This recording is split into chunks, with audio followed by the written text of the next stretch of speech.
사랑하는 성도 여러분, 안녕하세요. 9월 5일 금요일 아침입니다. 다 같이 찬송가 304장 그 크신 하나님의 사랑 다 같이 찬양 드리시겠습니다.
하나님께서 오늘 우리에게 주시는 말씀은 말라기 1장 1절에서 5절까지의 말씀입니다.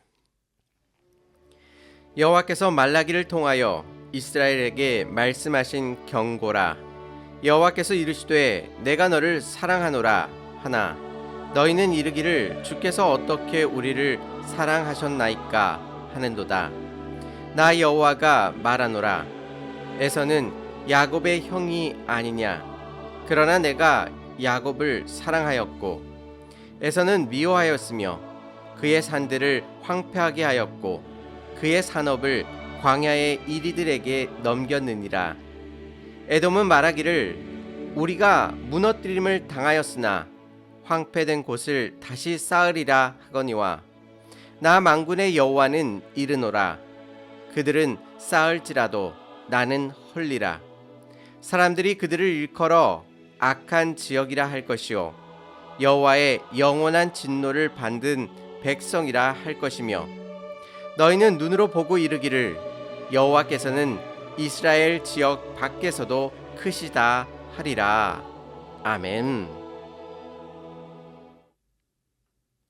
오늘 말씀은 구약의 마지막 성경인 말라기입니다.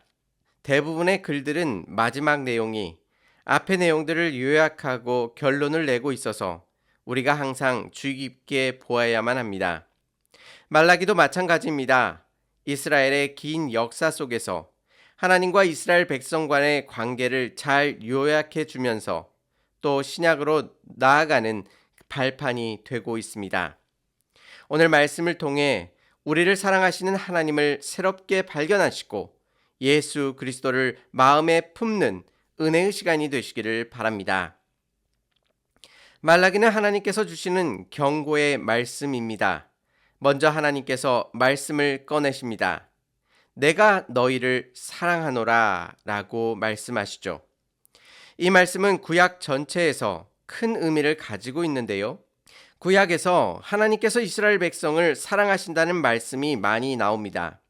하지만 이곳에서만 유일하게 하나님께서 직접 말씀하셔서 내가 사랑한다 라고 말씀하고 계십니다. 그 말씀이 더 의미심장한 것은 구약의 마지막인 말라기에서 지난 이스라엘의 실수와 잘못과 죄악에서도 그것을 뚫고 하나님께서 변함없이 사랑하고 계심을 말씀하고 계시기 때문입니다. 그리고 그 사랑에 대해 이스라엘 백성은 하나님을 향해 무엇이라고 말합니까? 주께서 어떻게 우리를 사랑하셨나이까? 라고 묻고 있습니다. 이것은 원망의 말이지요. 하나님께서 사랑하신다면 우리의 삶이 왜 이렇게 힘들고 답답합니까? 라고 묻고 있는 것입니다. 이스라엘 백성의 그 삶을, 그 당시의 삶을 곰곰이 한번 생각해 보시기를 바랍니다. 지금 이스라엘 백성은 바벨론 포로로 끌려갔다가 예루살렘으로 돌아왔습니다. 그리고 그들은 힘써서 예루살렘 성전을 재건하였고 예루살렘 도시를 회복하기 위해 성벽 또한 재건을 마쳤습니다. 그런데 우리가 여러 선지자들을 통해서 읽었던 것처럼 하나님께서 장차 이스라엘이 회복하고 이상적으로 풍성한 나라가 될 것임을 약속하여 주셨습니다. 하지만 그들의 삶은 여전히 고통스럽고 힘든 상황이었습니다. 회복의 조짐이 조금도 보이지 않았던 것이죠. 이러한 가혹한 현실이 하나님을 향한 사랑을 차갑게 식게 만들어 버린 것입니다. 우리에게도 이스라엘 백성이 품었던 불만과 불평이 있지는 않으십니까?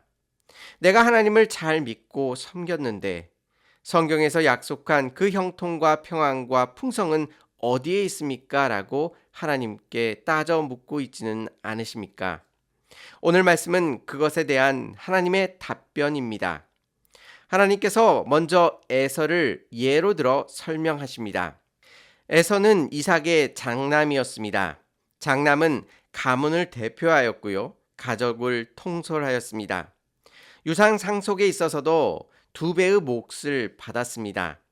이 순리대로 따르자면 하나님께서 우선권을 가지고 있었던 에서를 사랑하시고 그를 세우는 것이 맞았을 것입니다. 하지만 하나님께서는 동생인 야곱을 선택하셨습니다. 그런데 그 선택한 것이 야곱이 태어나기도 전에 하나님께서 선택하셨습니다. 즉 야곱이 형인 에서를 제끼고 하나님의 사랑과 복을 받을 만한 그러한 일을 그 어떤 것도 행하지 않았던 것입니다. 이것은 바로 하나님께서 야곱을 선택하신 것은 야곱의 어떤 탁월함이나 훌륭함을 보시고 선택하신 것이 아니라 하나님께서 무조건적으로 선택해 주심으로 그가 사랑을 받았음을 말씀해 주고 있습니다.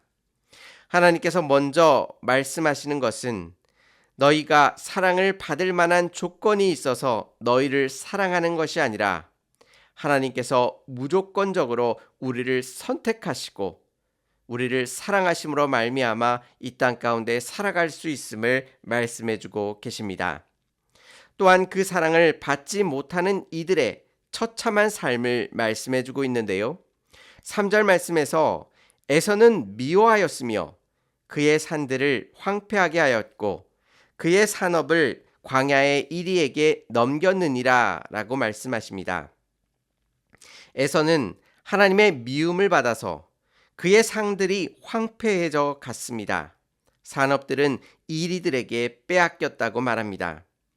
이는 형제 유다가 외세의 공격을 받을 때에 그들을 긍휼히 여기지 아니하고 오히려 칼을 들고 공격하며 포악을 행하였고 약탈을 일삼았기 때문입니다. 즉 에돔에 대한 심판은 그들에 대한 심판일 뿐만 아니라 하나님께서 사랑하셨던 이스라엘에 대한 사랑의 표현이 되는 것입니다. 나아가 지금 상황을 에돔과 비교하여 설명해 주십니다. 4절 말씀에 에돔은 말하기를 우리가 무너뜨림을 당하였으나 황폐된 곳을 다시 쌓으리라 하거니와 나 만군의 여호와는 이르노라 그들은 쌓을지라도 나는 헐리라 라고 말씀하십니다. 에돔은 자신들의 조상의 땅으로 돌아가 그들의 기업을 회복하고자 하였지만 결국 하나님께서 그들이 재건할지라도 다시 허물 것이며 그들의 염원을 좌절시키시고 그들에게 영원히 진노하시겠다고 말씀하셨습니다. 이것은 실제 역사 속에서 에돔 자손들이 기원전 163년경에 유다 마카비에 의해 정복당하였고 기원전 125년경에는 요한 킬카누스가 이들을 정복하여 유대교로 개종시켰고 유대 민족에 편입시키게 된 것입니다. 이를 통해 하나님께서 이스라엘 자기 백성뿐만 아니라 에돔을 비롯한 모든 이방 민족의 흥망성쇠를 결정하시는 분이심을 알려주고 계십니다. 동시에 에돔 사람들은 조상 땅으로 돌아가고 싶어도 하나님께서 허락하지 않으심으로 말미암아 돌아갈 수 없었지만 포로에서 돌아온 이스라엘 백성은 그들의 땅으로 돌아와 살게 된 것입니다. 결국 이스라엘 백성은 이 말씀을 통해 하나님께서 그들을 사랑하실 뿐만 아니라 그들에게 큰 복을 주셔서 예루살렘으로 돌아오게 하셨고 그들의 기업을 다시 회복시킨 놀라운 은혜를 발견하게 된 것입니다. 그리고 그들은 결국 무엇이라고 고백합니까? 5절 말씀에 너희는 눈으로 보고 이르기를 여호와께서 이스라엘 지역 밖에서도 크시다 하리라 라고 말씀하십니다. 그 가운데 여호와께서 이스라엘 지역 밖에서도 크시다 라는 것을 선포하게 될 것이다 라고 말씀하고 계십니다. 오늘 말씀을 통해 비록 우리의 삶이 이스라엘 백성처럼 우리의 소원과 바람대로 되지 않고 한참 부족하고 실패한 것 같아 보이더라도 우리의 삶뿐만 아니라 온 세계를 주관하신 하나님께서 우리를 무조건적으로 선택하여 주시고 사랑하여 주심을 다시 한번 확인하시기를 바랍니다. 뿐만 아니라 우리를 사랑하여 주신 그 하나님께서 우리의 삶의 모든 것들을 주관하여 주실 뿐만 아니라 하나님께서는 위대하시고 전능하심을 이 땅 가운데 선포하며 그 하나님을 찬양하며 주님 앞에 나아가시는 하나님의 거룩한 백성 되시기를 주님의 이름으로 축원합니다. 다 같이 기도드리시겠습니다. 하나님 아버지, 우리는 시시때때로 하나님 앞에 나아가 하나님께서 진정으로 우리를 사랑하시느냐 반문하며 하나님의 사랑을 의심하며 살아왔음을 고백합니다. 우리의 어리석음을 주께서 용서하여 주시고 우리를 무조건적으로 선택하시며 인도하시는 이 놀라우신 은혜와 사랑을 다시 한번 기억하고 주님 앞에 찬양과 영광을 온전히 올려드릴 수 있도록 인도하여 주옵소서. 하나님께서는 위대하시며 전능하시기에 하나님께서 이스라엘 백성뿐만 아니라 이 땅의 모든 것들을 주관하시고 다스리심을 다시 한번 고백할 수 있도록 인도하여 주셔서 온 땅에 만군의 주 되신 하나님만을 찬양하게 하시고 주님만을 따라갈 수 있도록 인도하여 주옵소서. 우리의 삶 속에 불평불만하지 않게 하시고 다시 한번 우리의 삶을 돌이켜 여호와 하나님께 감사와 찬양만을 올려드릴 수 있도록 함께하여 주시옵소서. 주께서 모든 삶을 주관하시고 역사하실 줄 믿사오며 예수님의 이름으로 기도 올리옵나이다. 아멘. 온 땅을 통치하신 하나님께서 무조건적으로 우리를 사랑해 주심을 깊이 묵상하시는 복된 하루가 되시기를 바랍니다. 감사합니다.